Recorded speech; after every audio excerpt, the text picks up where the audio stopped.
پراسرار وجود قسط نمبر 9۔ دوران سفر مختلف خیالات اس کے ذہن سے گزر رہے تھے۔ سائمہ نے اس سلسلے میں مختلف خدشات کا اظہار کیا تھا، اور بہرحال سائمہ کا تعلق ایک پروقار اخبار سے تھا جہاں وہ خبروں کی ٹرانسلیشن وغیرہ کرتی تھی۔ صحافت کا اچھا خاصا تجربہ تھا اسے، اور بے شمار جرائم کی خبریں ترتیب دیتی رہتی تھی۔ عرشی کی فطرت میں شوخی، کھلنڈرا پن بے شک موجود تھا۔ فطری طور پر وہ بے حد دلیر لڑکی تھی، لیکن عقل و خرد سے عاری بھی نہیں تھی۔ فطرت کا جنون سائمہ کی وجہ سے اور ہوا پا گیا تھا، کیونکہ سائمہ کے اخبار میں اس کے فیچرز کے لیے گنجائش نکل آتی تھی، اور وہ ایک انوکھے انداز میں فیچر رائٹنگ کرتی تھی۔ کسی بھی گھمبیر مسئلے کو گہرائیوں میں اتر کر دیکھنا اس کی فطرت کا حصہ تھا۔ تعلق بھی ایسے گھرانے سے تھا جہاں مشکلات کا گزر نہیں ہوتا، اور سر ہدایت اللہ کے اپنے وسائل اتنے تھے کہ اگر کوئی مشکل پیش آ جاتی تو اس کا حل بھی گھر بیٹھے ہی مل جاتا تھا۔ ہاں، انفرادی طور پر اگر عرشی کسی جال میں پھنس جاتی تو شاید سر ہدایت اللہ کے اختیارات کسی کام نہ آتے، کرنے والے اپنا کام کر کے گزر جاتے۔ اب یہ تو بات کی بات تھی کہ نتیجے میں سر ہدایت اللہ کے اختیارات کس کام آتے، لیکن یہاں بھی عرشی نے اپنے پہلو کو محفوظ رکھا تھا، اور سینے میں مضبوط دل کے ساتھ ساتھ وہ نہایت مضبوط بدن کی مالک تھی، اور ملک کے مشہور کراٹے سینٹر سے اس نے بلیک بیلٹ بھی حاصل کر لی تھی۔ اپنے آپ میں وہ بے حد پر اعتماد تھی، لیکن پھر بھی انسانی فطرت خدشات کا مجموعہ ہوتی ہے۔ مہتاب پور ہاؤس جاتے ہوئے اس نے دونوں پہلو مدِ نگاہ رکھے تھے۔ نمبر 1 تو یہ کہ اگر ماحول سازگار ملا اور وہ معمر عورت جو چہرے سے اچھی خاصی شخصیت کی مالک نظر آتی تھی تعاون پر آمادہ ہوئی تو اس سے بس بچی کے بارے میں معلومات حاصل کرے گی، اور اگر کیس اتفاق سے گڑبڑ نکل آیا تو پھر یہ بات کی بات ہے کہ نوبت کہاں تک پہنچتی ہے۔ تاہم اپنی فطرت کی بنا پر اس نے یہ اندھا قدم اٹھا لیا تھا۔ چنانچہ کچھ دیر کے بعد وہ مہتاب پور ہاؤس پہنچ گئی۔ بے حد خوبصورت عمارت تھی، وسیع و عریض گیٹ جس میں زیریں کھڑکی بھی موجود تھی۔ کار کو ایک ایسی جگہ پارک کر کے جہاں سے اگر بھاگنے کی ضرورت پیش آ جائے تو آسانی سے فرار ہوا جا سکے، وہ نیچے اتر آئی، اطراف کے ماحول کا جائزہ لیا، اور پھر مہتاب پور ہاؤس کے گیٹ کی جانب بڑھ گئی۔ ذیلی دروازے کو اس نے انگلی سے تھوڑا سا دبا کر دیکھا تو دروازہ دبتا چلا گیا۔ اس نے سیٹی بجانے کے انداز میں ہونٹ گول کیے اور پھر شانے ہلاتی ہوئی متجسس انداز میں اندر داخل ہو گئی۔ اندر قدم رکھ کر اس نے سب سے پہلے دائیں بائیں دیکھا۔ بائیں سمت چوکیدار کا کیبن بنا ہوا تھا، لیکن اس کا دروازہ باہر سے بند تھا اور اس میں تالا پڑا ہوا تھا۔ اس کا مطلب ہے کہ چوکیدار کہیں گیا ہوا ہے۔ بجری کی سرخ روش پر چلتی ہوئی وہ آہستہ آہستہ آگے بڑھنے لگی، اور کچھ دیر کے بعد اسے پورچ میں شناسا سرخ مرسڈیز نظر آ گئی۔ کم از کم ایک بات کا اطمینان ہوا تھا کہ مرسڈیز کے حوالے سے صحیح جگہ پہنچی ہے، اور مرسڈیز میں سفر کرنے والی عورت کہیں باہر نہیں گئی ہوئی۔ اگر اس نے اس بات پر اعتراض کیا کہ کسی اجازت کے بغیر وہ کس طرح اندر آ گئی ہے تو معاذرت کرے گی اور کہے گی کہ دیر تک گیٹ پر کھڑے ہو کر چوکیدار کا انتظار کرتی رہی، لیکن جب وہ نظر نہیں آیا تو بحالت مجبوری آگے بڑھ آئی۔ پھونک پھونک کر قدم رکھتی ہوئی وہ صدر دروازے کے قریب پہنچ گئی۔ گیٹ سے اندر داخل ہونے میں سے اسے کامیابی حاصل ہو گئی تھی۔ ہو سکتا ہے صدر دروازہ اندر سے بند ہو، لیکن کوئی کال بیل وغیرہ ہونی چاہیے۔ ویسے پوری عمارت میں ایک عجیب سا سناٹا محسوس کر رہی تھی۔ بائیں سمت سرونٹ کوارٹر بھی بنے ہوئے تھے، لیکن دور ہی سے دیکھنے میں یہ اندازہ ہو جاتا تھا کہ سب کے سب ویران ہیں۔ کیا قصہ ہے، عجیب سی جگہ ہے، لیکن ایسی ہی جگہ عرشی کے لیے دلکش ہوا کرتی تھی، جہاں اسرار و رموز کا بسیرا ہو، اور جہاں کے بارے میں انسان صحیح اندازہ نہ لگا سکے کہ وہاں کی اصلیت کیا ہے۔ بہرحال محتاط رہنا ضروری تھا۔ سائمہ نے جن خدشات کا اظہار کیا تھا وہ ذہن میں موجود تھے۔ اغوا برائے تاوان کا کیس بھی ہو سکتا ہے۔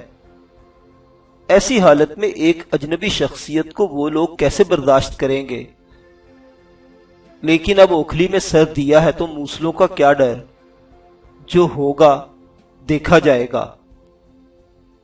صدر دروازہ بھی کھلا ہوا ہی ملا تھا۔ عرشی نے دل کڑا کیا اور اندر داخل ہو گئی۔ بہت ہی خوبصورت نشست گاہ تھی، جس میں موٹا قالین بچھا ہوا تھا، بے حد قیمتی صوفے اور ڈیکوریشن پیس سجے ہوئے تھے۔ اگر کسی فنکار کو یہ ماحول مل جائے اور وہ اتنی آسانی سے گیٹ سے اندر داخل ہو کر دروازے سے اندر داخل ہو جائے تو اس ڈرائنگ روم یا نشست گاہ میں پہنچنا ہی اس کے لیے خاصا فائدہ مند تھا، کیونکہ یہاں جو قیمتی ڈیکوریشن پیس رکھے ہوئے تھے بس انہی پر ہاتھ صاف کر لیا جائے تو کام بن سکتا ہے۔ عجیب لوگ ہیں، لیکن اب اس سے زیادہ دلیری ذرا غیر عقلی چیز ہے۔ چنانچہ اس نے وہیں کھڑے ہو کر آواز دی، کوئی ہے یہاں؟ کوئی ہے اس عمارت میں؟ اگر کوئی ہے تو براہ کرم میرے پاس آئے، میں ایک ضروری کام سے یہاں آئی ہوں۔ وہ اپنی آواز کی بازگشت محسوس کرتی رہی اور اس کے کان ان آہٹوں کے منتظر رہے جو نشست گاہ میں نیچے بنے ہوئے دو دروازوں یا پھر وہیں سے اوپر جاتی ہوئی سیڑھیوں سے کہیں سے سنائی دے۔ ایک بار پھر اس نے مزید زور سے چیخ کر یہ آوازیں لگائی، لیکن جواب ندارد۔ اس نے اندر سے کہا کہ راہ فرار اختیار کر لو، یہ خاموشی کسی طوفان کا پیش خیمہ ہو سکتا ہے۔ کچھ نگاہیں تمہاری جانب نگران ہوں اور کچھ خوخار لوگ سانس روکے اس بات کے منتظر ہو کہ تم ان کی رینج میں آ جاؤ۔ چنانچہ اس نے چند گہری گہری سانسیں لی اور یہ فیصلہ کرنے لگی کہ نیچے موجود دروازوں میں سے کسی کو ٹرائی کر لیا جائے یا پھر ان سیڑھیوں سے گزر کر اوپر پہنچا جائے۔ بالآخر یہی طے کیا کہ سیڑھیاں عبور کر لی جائیں۔ خوبصورت فریم کی سیڑھیوں پر قالین بچھا ہوا تھا، ہر چیز سے نفاست ٹپکتی تھی۔ سائیڈ ریلنگ میں کانسی کے مجسمے نصب کیے گئے تھے جو بڑی خوبصورت شکل میں بنے ہوئے تھے۔ اوپر پہنچ کر ایک چوڑی راہداری ملی جس کا مخصوص انداز تھا، اور ایک سائیڈ میں جس میں بڑی سی کھڑکی لگی ہوئی تھی کور کر کے دوسری سمت آگے جانے کا راستہ دیا گیا تھا۔ یہاں بھی کمروں کے دروازے نظر آ رہے تھے۔ ایک بار پھر یہاں کھڑے ہو کر عرشی نے چند آوازیں لگائیں، لیکن کہیں سے کوئی آہٹ سنائی نہیں دی۔ پھر اس نے جیب سے رومال نکال کر ہاتھ میں لپیٹا اور جو دروازہ سب سے پہلے اسے نظر آیا اسے کھول کر اندر جھانکا۔ خواب گاہ تھی، بستر لگے ہوئے تھے، سجاوٹ قابل دید تھی، لیکن کوئی انسانی وجود موجود نہیں تھا۔ یہاں کا جائزہ لے کر دوسرے، تیسرے اور پھر چوتھے کمرے تک پہنچ گئی۔ چوتھے کمرے کا دروازہ کھولا تو یہاں کچھ محسوس ہوا۔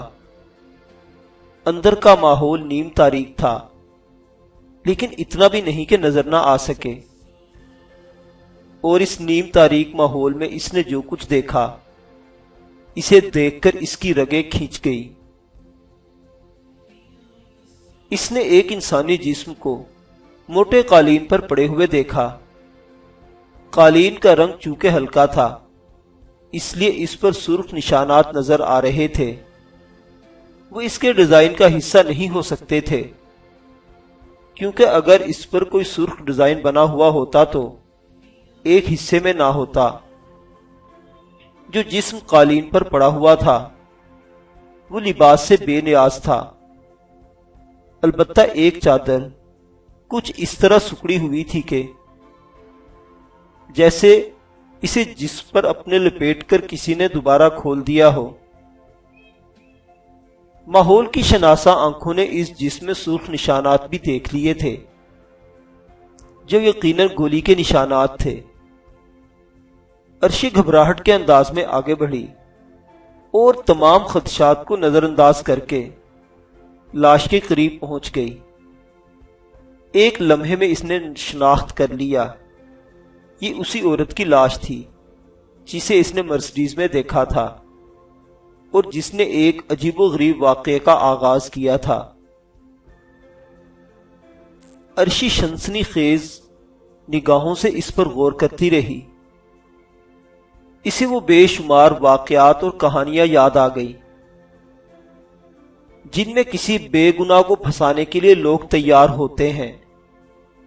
جب وہ ایسی کسی غیر متوقع سچویشن میں گرفتار ہو جاتا ہے تو پولیس کو خبر کر دی جاتی ہے، اور پولیس عین موقع پر پہنچ کر بے گناہ کو گرفتار کر لیتی ہے، اور کہانی شروع ہو جاتی ہے۔ کہیں ایسی ہی کہانی کا آغاز نہ ہو جائے۔ لیکن فطرت کے تجسس کا کیا کرتی؟ آس پاس کے ماحول کا جائزہ لیے بغیر نہیں رہ سکی۔ البتہ اس جائزے سے اسے کچھ حاصل نہیں ہوا۔ دل میں وحشت تو ابھر آئی تھی، لیکن اپنے آپ پر قابو پانے میں مہارت رکھتی تھی۔ چنانچہ کمرے کا جائزہ لے کر وہاں سے باہر نکلی۔ ایسی کوئی چیز آس پاس نہیں ملی تھی، جیسے ایسے موقع پر تحقیقات کرنے والے جاسوسوں یا پولیس افسروں کو مل جاتی ہے، اور اسی کے ذریعے وہ مجرموں کی ٹوہ میں لگ جاتے ہیں۔ عرشی نے چند لمحات اس انداز میں بھی سوچا تھا، لیکن قاتلوں نے اس سلسلے میں کوئی غلطی نہیں کی تھی۔ چنانچہ وہ وہاں سے باہر نکل آئی۔ اصولی طور پر اسے اس عمارت سے فرار ہو جانا چاہیے تھا، لیکن وقت جب موقع دے کیوں نہ اس سے فائدہ اٹھایا جائے۔ ابھی تک نہ تو پولیس کار کے سائرن کی آواز سنائی دی تھی، اور نہ ہی قرب و جوار میں ایسی آہٹیں جیسے بس دروازہ کھلنے والا ہو اور انسپیکٹر ہاتھ میں پستول لیے اندر داخل ہو اور اس کی آواز ابھرے، خبردار، اپنے آپ کو قانون کے حوالے کر دو، وغیرہ وغیرہ۔ لیکن جس طرح قاتلوں نے اپنا کوئی نشان نہیں چھوڑا تھا، اسی طرح غالباً پولیس بھی یہاں سے لیٹ ہو گئی تھی، یا ممکن ہے کسی کو اس کا اندازہ ہی نہ ہو سکا ہو۔ عرشی وہاں سے باہر نکل آئی۔ کسی چیز کو چھوا نہیں تھا، کم از کم اتنا جانتی تھی کہ انگلیوں کے نشانات چھوڑ دینے کا مطلب ہے کہ مصیبت میں گرفتار ہو جائے۔ چنانچہ اس نے اس کا خیال رکھا تھا، لیکن عمارت کے بقیہ کمروں میں جائزہ لینے کے تجسس کو وہ اپنے دل میں نہ دبا سکی، اور خاصا وقت اس نے وہاں صرف کر دیا۔ پھر اسے دوسری لاش بھی دستیاب ہوئی، اور اس نے مرد کی اس لاش کو بھی پہچان لیا۔ یہ ڈرائیور تھا اسی سرخ مرسڈیز کار کا ڈرائیور۔ باقی عمارت میں اسے کوئی انسانی وجود نظر نہیں آیا تھا۔ ہاں، درختوں پر پرندے اڑتے پھر رہے تھے اور کوٹھی کے ماحول کی ویرانی ناقابل برداشت تھی۔ بس اب اس سے زیادہ دلیر بننے کی کوشش حماقت کے سوا کچھ نہیں۔ اگر یہاں کی تلاشی لینی شروع کر دیتی تو پہلی بات تو یہ ہے کہ اتنا آسان کام نہیں ہوگا، اور باقی یہ کہ اس سے بڑی دیوانگی اور کوئی نہیں ہو سکتی۔ نہ میں پولیس جاسوس ہوں اور نہ ہی کوئی ایسی شخصیت جس کے لیے یہ سب کچھ جان لینا ضروری ہو۔ چنانچہ مس آرشی فرار ہونا زیادہ مناسب ہے۔ اس سے زیادہ یہاں قیام کرنے کا مقصد ہے کہ مصیبت کو دعوت دی جائے، لیکن دو انسانی زندگی کو خاتمے کو مذاق کا درجہ نہیں دیا جا سکتا۔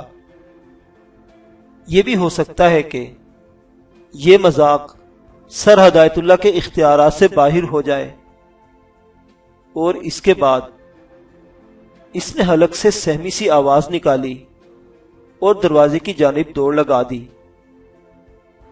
بس اس قسم کی لڑکی تھی، دلیری فطرت میں اوت کر آئی تھی، اور کچھ نہ سوچتے ہوئے بھی آتش فشاں کے دہانے میں چھلانگ لگا دیتی۔ خوف کا کوئی جذبہ دل میں بیدار ہو تو کاکروچ سے بھی دہشت زدہ ہو جائے۔ بھاگتی ہوئی گیٹ سے باہر نکلی تھی اور ذیلی کھڑکی بند کیے بغیر اپنی کار کی جانب دوڑ پڑی۔ خوش قسمتی تھی کہ اس وقت بھی اطراف میں کوئی موجود نہیں تھا۔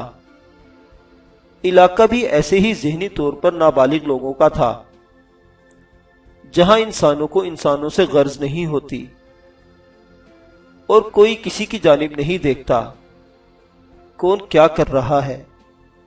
ہر ایک اپنے مشغلے کا شکار، اپنے آپ میں مگن۔ البتہ کار میں بیٹھنے کے بعد اس نے اپنے آپ کو محفوظ سمجھا تھا۔ چند لمحات اسی طرح سٹیئرنگ پر بیٹھی رہی، پھر دل میں خیال آیا کہ کہیں کوئی اسے اس طرح دیکھ نہ لے، اور پولیس جب تحقیقات کرے تو قرب و جوار کے لوگ یہ بتائیں کہ ہاں، ایک خوبصورت کار یہاں کھڑی ہوئی تھی اور اس میں ایک لڑکی بیٹھی کچھ سوچ میں گم تھی۔ کار کا نمبر بھی اسی طرح نوٹ کر لیا جائے جس طرح اس نے سرخ مرسڈیز کا نمبر دیکھ لیا تھا۔ اب تنہا وہی تو ذہین نہیں ہے، ہو سکتا ہے کوئی اور بھی ذہین اس کیس کو آگے بڑھا دے۔ چنانچہ کار برق رفتاری سے سٹارٹ کر کے اس نے آگے بڑھا دی اور دیر تک خاصی تیز ڈرائیونگ کرتی رہی۔ پھر مین سڑک پر آ کر رفتار تھوڑی سی سست کرنا پڑی، کیونکہ اس طرح برق رفتاری نقصان بھی دے سکتی تھی۔ کار کی رفتار معتدل کر کے وہ آہستہ آہستہ آگے بڑھتی رہی۔ کچھ فاصلہ طے کر کے ایک ریستوران کا بورڈ نظر آیا۔ یہاں کئی بار آ چکی تھی، آوارہ گردی اس کی فطرت میں شامل تھی۔ چنانچہ شہر کے بہت کم ریستوران ایسے تھے جہاں اس کی نشست نہ رہی ہو۔ کم از کم یہاں بیٹھ کر تھوڑی دیر سکون سے کچھ سوچا جا سکتا ہے۔ ویٹر سے چائے منگوا کر وہ پرخیال نگاہوں سے ریستوران میں بیٹھے اکا دکا افراد کو دیکھتی رہی۔ وقت ایسا تھا کہ ریستوران میں رش نہیں تھا۔ ایک میز پر ایک جوڑا نظر آ رہا تھا۔ حالات کچھ گڑبڑ محسوس ہوتے تھے۔ لڑکی کے چہرے پر غم کے آثار تھے اور نوجوان فکر مند نظر آ رہا تھا۔ عرشی ایک لمحے میں ان پر نگاہیں جمائے رہی۔ ہوگا کوئی عشق و محبت کا مشکل مرحلہ۔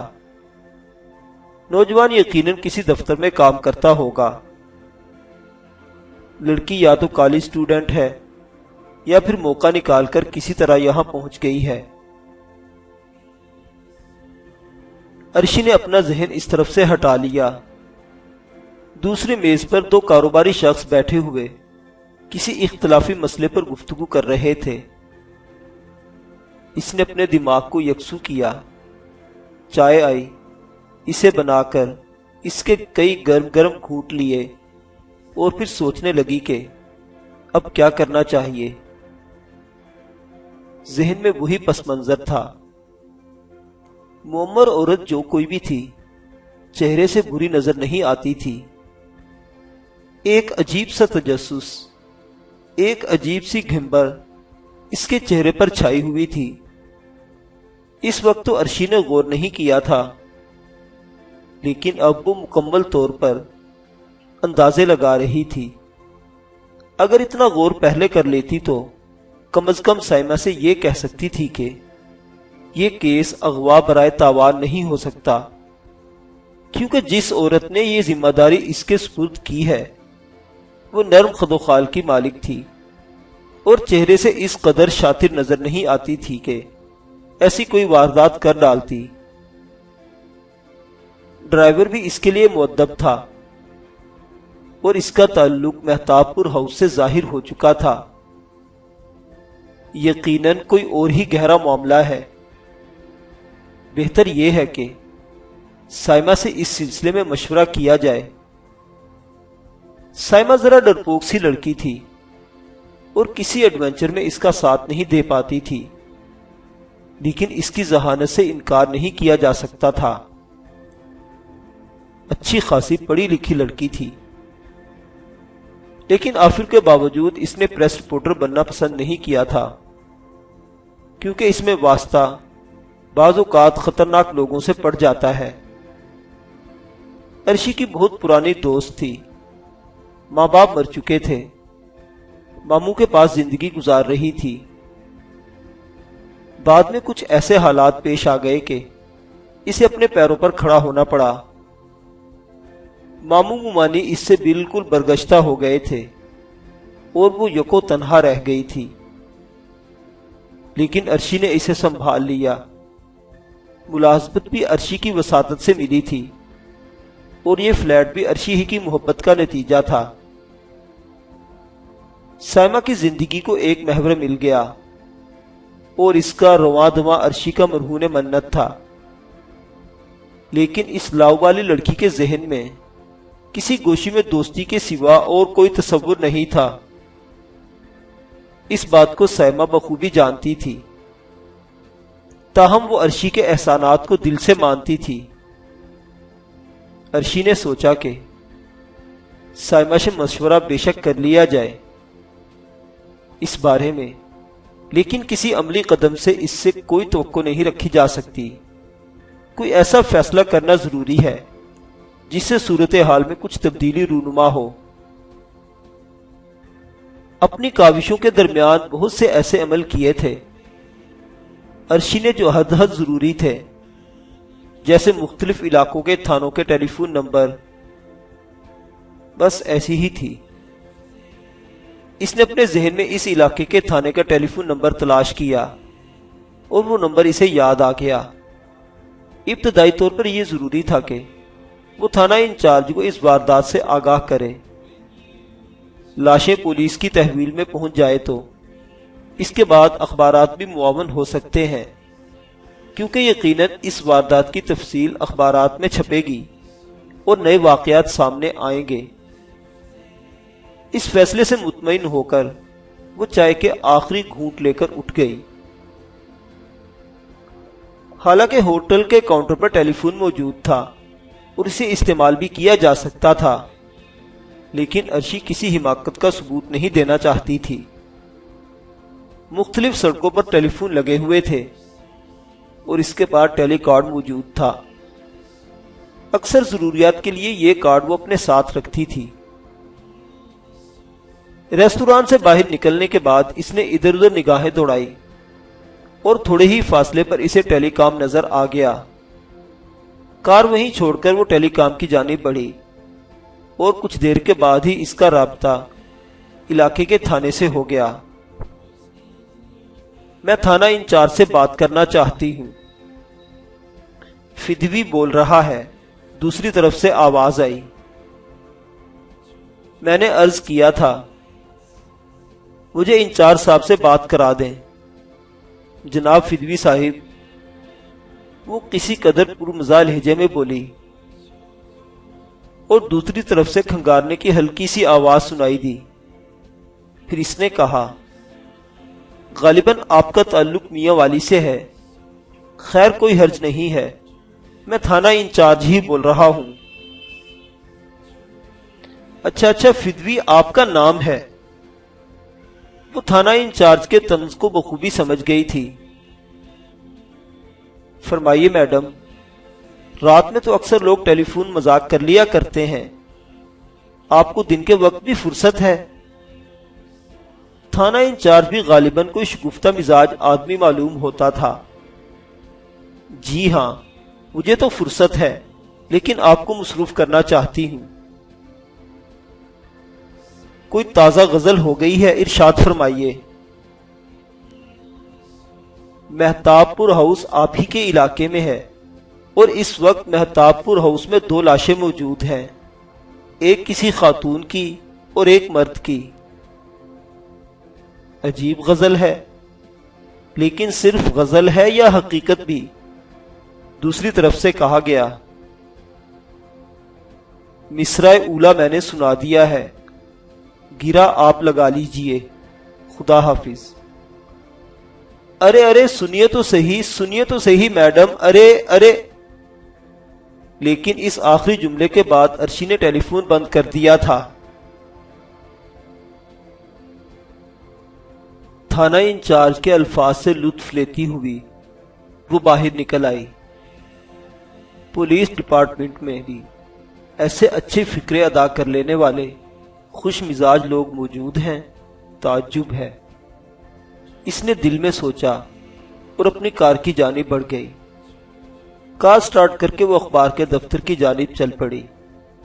اب فوری طور پر سائمہ سے رابطہ ضروری تھا۔ کچھ دیر کے بعد وہ اخبار کے دفتر میں داخل ہو گئی۔ بڑے سے حال میں سائمہ اپنی میز پر نظر آ چکی تھی۔ زین اس کے سامنے بیٹھا باتیں کر رہا تھا۔ عرشی کے ہونٹوں پر مسکراہٹ پھیل گئی۔ سائمہ اپنوں کی اپنائیت سے محروم ہو گئی تھی۔ بے شک عرشی نے اسے سہارا دے کر دنیا کے رحم و کرم پر نہیں چھوڑا تھا، لیکن پھر بھی اسے زندگی کا سہارا درکار تھا، اور زین نے اسے یہ سہارا دیا تھا۔ دونوں نے زندگی کے عہد و پیمان کیے تھے، اور اپنے عمر کے زیادہ تجربے سے عرشی یہ کہہ سکتی تھی کہ زین اچھا اور ٹھوس نوجوان ہے، وہ سائمہ سے پوری طرح مخلص ہے۔ ویسے فطرتاً وہ خالص صحافی تھا، موڈی، کھلنڈر، مست فرہاد، ہر وقت خوشی سے رہنے والا۔ دونوں نے مسکرا کر عرشی کو دیکھا، اور عرشی نے قریب پہنچ کر کہا، ہائے زین۔ ہائے۔ زین مسخرے انداز میں بولا، ارے خیریت، یہ ہائے کیوں کر رہا ہے؟ عرشی مسکرا کر بولی، کسی کی ہائے لگ گئی ہے۔ زین نے برجستہ کہا، زین کے دانت میں تکلیف ہے۔ سائمہ مسکرا کر بولی، تمہیں ڈینٹسٹ سمجھ کر یہاں بیٹھے ہوئے تھے؟ عرشی مسکرا کر بولی، درد دانت سنانے آیا تھا کہ آپ نازل ہو گئی۔ زین ہنس کر بولا، سنا لیا، آغاز ہی کیا تھا، مگر اف۔ دانت نکلوا دو زین، تمہارے اس دانت میں کئی بار درد ہو چکا ہے۔ سائمہ نے کہا، اصلی ہے؟ عرشی حیرت سے بولی، کیا مطلب؟ زین کے تمام دانت اصلی ہیں۔ سائمہ نے عرشی کے مذاق پر غور نہیں کیا تھا۔ واقعی؟ اس عمر میں بھی؟ عرشی برجستہ بولی، اور زین نے اسے گھورتے ہوئے کرسی کھسکا لی۔ اب سر میں بھی درد ہو جائے گا سائمہ، چلتا ہوں۔ ویسے سہیلیوں کے انتخاب میں ذرا احتیاط کیا کرو، ایسی غبر غلانے والی مستقبل کے لیے بہت خطرناک ہوتی ہیں۔ مسٹر زین، اپنی والدہ کو رشتے کے لیے آپ میرے پاس ہی لائیں گے، اس لیے گفتگو میں الفاظ کا درست انتخاب کیا کریں۔ عرشی نے کہا، چلتا ہوں، نہ جانے کیسے کیسے لمحات سے گزرنا پڑے گا۔ زین نے ناک سکوڑ کر کہا اور واپسی کے لیے مڑ گیا۔ ڈاکٹر کے پاس چلے جاؤ سیدھے، سائمہ نے کہا اور زین آگے بڑھ گیا۔ عرشی نے کہا، کمال ہے، دفتروں میں یہ بھی ہوتا ہے۔ مجھے تو خطرہ ہے کہ کہیں اخبار کا دفتر ہی حجلہ عروسی نہ بن جائے۔ بکواس مت کرو، لنچ تو نہیں کیا ابھی؟ اوہو، لنچ کا وقت ہو گیا ہے، اٹھو، لنچ بھی کروں گی اور تم سے کچھ باتیں بھی کرنی ہیں۔ سائمہ سامنے رکھے کاغذات سمیٹنے لگی۔